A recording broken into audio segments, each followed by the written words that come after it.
औज़ुबिल्लाहिमिनश्शैतानिर्रजीम बिस्मिल्लाहिर्रहमानिर्रहीम। Welcome back my YouTube channel दीन दुनिया में खुश आमदीद कहती हूँ। आज हम वजीफ़ा लेकर आए हैं 9 मुहर्रम अल हराम का। 9 मुहर्रम अल हराम वाले दिन आपने ये एक छोटा सा वजीफ़ा करना है और इस वजीफ़े से बेपनाह वज़ाइफ इस वजीफ़े की बेपनाह फ़ायदे हैं इस वजीफ़े के करने से। तो ये साल में एक बार दिन आता है 9 मुहर्रम अल हराम और पूरा साल इसका फ़ायदा है। एक दिन आपने करना है तो आप इसको मुहर्रम अल हराम के अलावा भी कर सकते हैं, लेकिन जो है ना सिर्फ 9 मुहर्रम अल हराम को ये करने से आपके रिज़्क़ में बेपनाह इजाफ़ा होता है, बेशुमार बरकतें हैं इसके वजीफ़े के करने से। माल और दौलत में इजाफ़ा, आपके कर्ज़े ख़त्म, रुके हुए काम हो जाएंगे, आपकी माल और दौलत में बरकत होगी, रोज़े रिज़्क़ में बरकत होगी, बेपनाह फ़ायदे हैं। आपने सिर्फ करना क्या है कि आपने सिर्फ चावल के 7 दाने ले लेने हैं। 7 दाने चावल के आपने ले लेने हैं। उन 7 दानों पे आपने वजीफ़ा करना है या गनियों का आपने क्या करना है, 7 चावल के दाने लेने हैं। आपने अव्वल सबसे पहले आपने दुरूशी पढ़ना है, दुरूद इब्राहिमी। तो वजीफ़े को मज़ीद आगे चलाने से पहले आपके दरख्वास्त है जिन्होंने अभी तक मेरे चैनल को सब्सक्राइब नहीं किया, मेरे चैनल को सब्सक्राइब करें, लाइक करें, वीडियो को शेयर करें और प्यारा सा कमेंट्स भी करें। आपने क्या करना है, 7 दाने लेने हैं चावल के। आपने बावुज़ू हो जाना है। सबसे पहले आपने दुरूद इब्राहिमी पढ़ना है। दुरूद इब्राहिमी आपने 7 दफ़ा पढ़ना है। अगर आप 7 दफ़ा नहीं तो 3 दफ़ा आप ज़रूर पढ़ें। आप दुरूद इब्राहिमी के अलावा कोई भी दुरूद शरीफ पढ़ सकते हैं, लेकिन दुरूद इब्राहिमी का अपना ही फ़ायदा है, इसके बहुत ज़्यादा फ़ायदे हैं। ये दुरूदों में से सबसे अफजल दुरूद है। आपने उसके बाद क्या करना है, आपने दुरूद इब्राहिमी पढ़ने के बाद एक चावल का दाना उठाना है, उस पे 70 मरतबा या गनियो, एक चावल पे 70 मरतबा या गनियो पढ़ना है। उस चावल को दूसरी प्लेट में, दूसरे प्याले में, कप में कहीं भी रख देना है। दूसरा चावल उठाना है, उस पे भी आपने 70 मरतबा या गनियो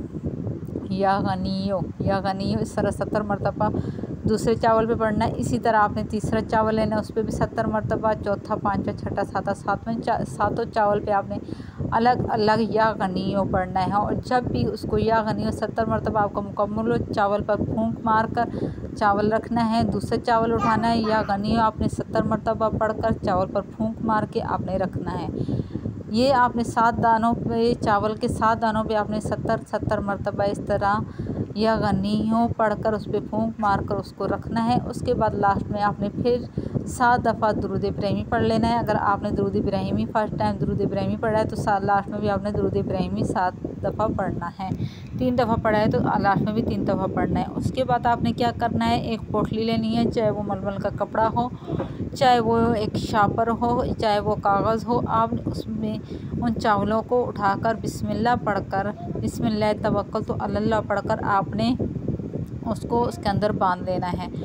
उसके बाद आपने 21 मरतबा या गनियो पहले आपने पढ़ना है, 7 दफ़ा दुरूद शरीफ या गनियो हर चावल पर पढ़ना है, फूंक मारनी है। फिर उसके बाद आपने दुरूद शरीफ पढ़ना है, फिर आपने उनको बांध लेना है। फिर आपने 1 दफ़ा या 3 दफ़ा दुरूद इब्राहिमी पढ़ना है। दुरूद इब्राहिमी पढ़ने के बाद आपने फिर 21 मरतबा यानी कि 21 टाइम आपने सूरतुल कौसर की तिलावत कर लेनी है। 21 मरतबा सूरतुल कौसर पढ़नी है। सूरतुल कौसर पढ़कर उस पोटली पे जिस पे आपने चावल बांध रखे हैं, चाहे वो कागज़ का है, शापर का है या किसी कपड़े का है, उस पर आपने फिर फूंक मार देनी है। 7 दफ़ा फिर आपने 2 दफ़ा, 1 दफ़ा या 3 दफ़ा दुरूद शरीफ पढ़कर 21 मरतबा आपने सूरह कौसर पढ़कर उस पर आपने फूंक मार देनी है। फिर उसको आप अपने वॉलेट में रखें, अपने पर्स में रखें, घर के किचन में रखें, अपनी दुकान पे रखें, कहीं भी रखें। आप देखें कि कुछ टाइम तक, 1-2 दिन के अंदर आपका ये मौजज़ा कैसे काम करके दिखाता है, ये कैसे इसका मौजज़ा चलता है। बहुत ही पावरफुल वजीफ़ा है, बहुत ही अच्छा वजीफ़ा है। तो उम्मीद करती हूँ आपको ये वजीफ़ा पसंद आएगा। आप एक दफ़ा इसको करके ज़रूर देखें, तो इंशाल्लाह आपको बहुत फ़ायदा होगा। तो अगर किसी वजह से किसी दिन आपके पास पैसे ख़त्म हो जाते हैं, कारोबार में कोई रुकावट आ जाती है, कोई मसला मसाइल हो जाता है, तो इंशाल्लाह अल्लाह के करम से दूसरे दिन ही आप फिर उन चावलों को उठाकर उस पर सूरज का असर पड़कर फिर उन पर फूंक मारे तो दूसरे दिन ही उसी वक्त आपके पास दोबारा पैसा आना शुरू हो जाएंगे, आपके कारोबार में बरकत होगी। तो प्लीज़ कमेंट्स करके ज़रूर बताएं कि आपने अगर ये वजीफ़ा किया तो आपको उसका कैसा रिज़ल्ट आया, या आपको मेरी वीडियो पसंद आए या ना आए, या किसी बात की समझ नहीं आए तो प्लीज़ एक छोटा सा कमेंट्स करें, लाइक करें, ज़्यादा से ज़्यादा सदका जारिया समझकर सवाब की नीयत से इसको शेयर करें, और जिन्होंने मेरे चैनल को सब्सक्राइब नहीं किया सब्सक्राइब करें। फिर मिलते हैं एक नई वीडियो के साथ। अल्लाह हाफ़िज़।